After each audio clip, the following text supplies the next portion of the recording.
نسب خاندانوں کا شجروں کا علم رکھتے تھے، فوراً بے ساختہ فرمایا قبیلہ بنی کلاب کی خاتون حزام کی بیٹی فاطمہ ام البنین۔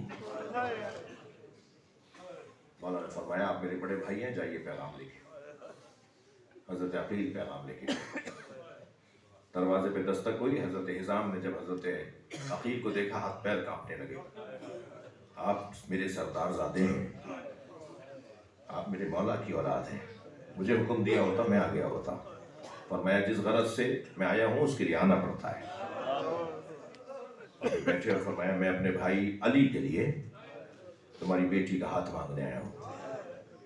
اندر گئے، جا کر بیویوں کو بتایا، دونوں بیویاں یعنی ماں حضرت ثمامہ بی بی کی ماں مولا عباس کی نانی اور بی بی ام البنین مولا عباس کی والدہ، دونوں سجدے میں گر گئی، آنکھوں میں آنسو لے آئی۔ حضرت حزام نے پوچھا کیا بات ہے؟ کہا ہم صبح سے یہی تو بات کر رہے ہیں، رات کو ام البنین نے خواب دیکھا ہے اور خواب میں یہ دیکھا ہے کہ ایک چاند اور 3 ستارے اس پہ طواف کر رہے ہیں، ایک چاند اور 3 ستارے اس کا طواف کر رہے ہیں۔ ام البنین نے رات کو خواب دیکھا ہے کہ وہ چاند، ام البنین بی بی فرماتی ہے کہ میری گود میں آئے اور اس کے پیچھے پیچھے وہ 3 ستارے لے اور وہ چاند اور وہ ستارے جب میری گود میں آئے تو ایک آواز آ رہی تھی، یہ چاند اور یہ ستارے اور یہ سید العرب العجم ہے اور ان کا بابا سب سے افضل ہے۔ عقد ہو گیا، بی بی آ گئی۔ جب گھر میں داخل ہوئی نا تو مولا علی سے فرمایا مولا مجھے ام البنین نہ کیجیے۔ وقت گزرتا رہا میرے عزیزوں، وقت گزرتا رہا۔ ایک وقت ایسا آیا، توجہ جاؤں گا، ایک وقت ایسا آیا کہ حضرت عباس دنیا میں آئے۔ بہنیں پیر پیر چلاتے ہوئے کہتی تھی عباس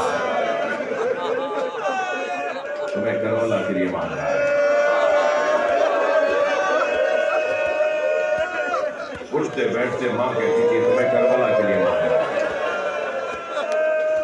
کبھی جناب زینب فرماتی تھی تمہیں کربلا کے لیے مانگ رہا ہے۔ کبھی بصرے میں حضرت عباس نے تلوار کھینچی تو مولا حسن کی آواز آئی عباس یہ بصرہ ہے، کربلا نہیں ہے، اپنی طاقت اپنی توانائی کربلا کے لیے بچائے رکھو۔ کبھی مدینے میں ایسا کچھ ہوا تو آواز آئی عباس یہ مدینہ ہے، کربلا نہیں ہے۔ اب میں آپ رونے والوں سے پوچھوں کہ جو بچپن سے کربلا کربلا کربلا کربلا سنتا آ رہا ہوگا وہ کربلا کے لیے کیا سوچتا ہوگا کہ میں کیا کروں گا کربلا جا کے۔ لہٰذا جب 2 محرم کو قافلہ آیا، خیمے لگائے مولا عباس نے، مولا حسین نے زمین خریدی اور زمین خریدنے کے بعد اپنی پسند سے خیمے نہر کے کنارے لگائے۔ تو پھر 4 محرم کو جب شمر کا لشکر آیا تو اس نے آواز دے کر کہا کہ حسین کے خیمے نہر سے ہٹاؤ۔